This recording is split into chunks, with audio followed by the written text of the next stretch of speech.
চন্দনযাত্রা উৎসবকে ঘিরে মায়াপুর ইস্কন যেন মিলন মেলা। রাধামাধবের চন্দনযাত্রা উৎসবকে কেন্দ্র করে মায়াপুর ইস্কন পরিণত হলো মিলন মেলায়। দূর দূরান্ত থেকে অসংখ্য দেশি ও বিদেশি ভক্তের সমাগম হয়েছে মায়াপুর ইস্কন মন্দিরে। জাতি ধর্ম বর্ণ নির্বিশেষে সমস্ত স্তরের মানুষ রাধামাধবকে যেমন ভোগ দিচ্ছেন, তেমনি বিগ্রহকে কাঁধে তুলে নিয়ে আসছেন প্রভুপাদ সমাধি মন্দিরের পুষ্করিণীতে। সেখানে নৌকা বিহার করেন রাধামাধব। তাই রাধামাধবকে স্পর্শ করে পুণ্যলাভ করতে মরিয়া ইস্কন ভক্তরা দলে দলে ভিড় করছেন চন্দনযাত্রা উৎসবে। বিশুদ্ধ সিদ্ধান্ত পঞ্জিকা মতে অক্ষয় তৃতীয়ার পূর্ণলগ্নে শুরু হয়েছে চন্দনযাত্রা উৎসব। 21 দিন ব্যাপী উৎসবে মিলিত হন মায়াপুর ইস্কন সহ দেশ বিদেশের ইস্কন ভক্তরা। মূলত গ্রীষ্মের দাবদাহে থেকে মুক্তি পেতেই মায়াপুর ইস্কন সহ বিশ্বের সমস্ত ইস্কন মন্দিরে একযোগে পালিত হয় চন্দনযাত্রা উৎসব। তবে মায়াপুর ইস্কনে ভক্তদের ঢল নামে একেবারে মিলন মেলায় পরিণত হয় ইস্কন মন্দির চত্বর। চন্দন শরীরে লেপন করলে শরীর ঠান্ডা হয়, তাই রাধামাধবকেও প্রচণ্ড দাবদাহ থেকে মুক্তি দিতে চন্দনযাত্রা উৎসবের 21 দিন ধরে বিগ্রহের গায়ে চন্দন লেপন করা হয়।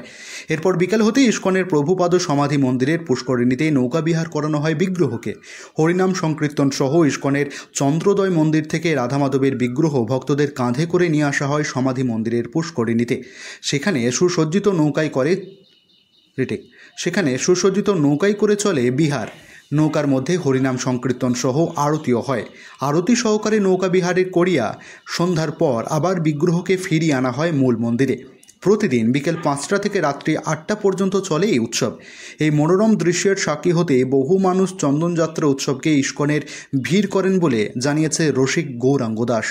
চন্দনযাত্রা উৎসবে রাধামাধব বিগ্রহকে স্পর্শ করার, কাছ থেকে নৌকা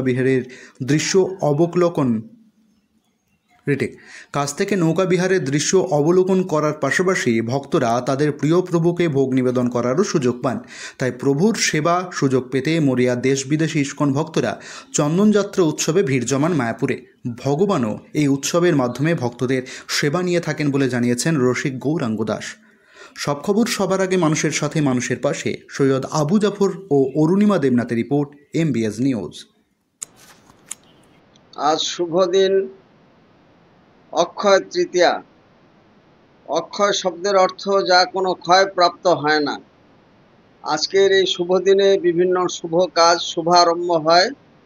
ইস্কন মায়াপুরে চন্দনযাত্রা মহা মহোৎসব এই 10ই মে আজ থেকে শুরু হলো, চলবে 21 দিন ব্যাপী এবং বিশ্বব্যাপী সমস্ত শাখা কেন্দ্রে এই উৎসব পালন করা হবে।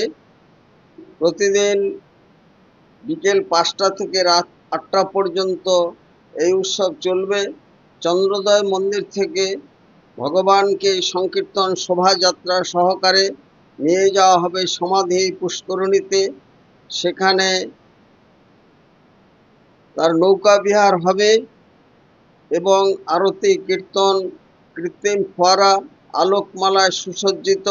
নিরাপত্তার ব্যবস্থা কঠোর করা হয়েছে।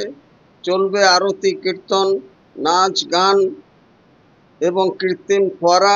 দেশ বিদেশের হাজার হাজার ভক্তবৃন্দ এই উৎসবে অংশগ্রহণ করে থাকেন। এই উৎসব আনন্দের উৎসব, মহামিলনের উৎসব এবং মানুষকে তার যে গ্রীষ্মের দাবদাহ থেকে এই মুক্ত আকাশে, মুক্ত বাতাসে সকলের মনে প্রাণে এনে দেয় শান্তি, স্বস্তি এবং আরামদায়ক অবস্থা। এই উৎসবে ভগবান ভক্তের সেবা গ্রহণ করে প্রভূত আনন্দ লাভ করে থাকেন। তার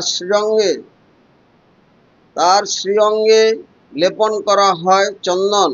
লক্ষাধিক টাকার চন্দন ব্যয় হয় এই উৎসবে এবং প্রসাদ বিতরণ চলে বিনামূল্যে। কঠোর করা হয় নিরাপত্তা ব্যবস্থা। সমস্ত কিছু মিলে এই উৎসবের দিনেই, এই অক্ষয় তৃতীয়াতেই বিষ্ণুর ষষ্ঠ অবতার পরশুরাম আবির্ভূত হয়েছিলেন। এই দিন থেকে মহাভারতের সূচনা হয়েছিল। এই দিন থেকে 4 ধাম খুলে যায় এবং সমস্ত কিছু মিলে এই দিন থেকে রথযাত্রার তৈরি শুরু হয়।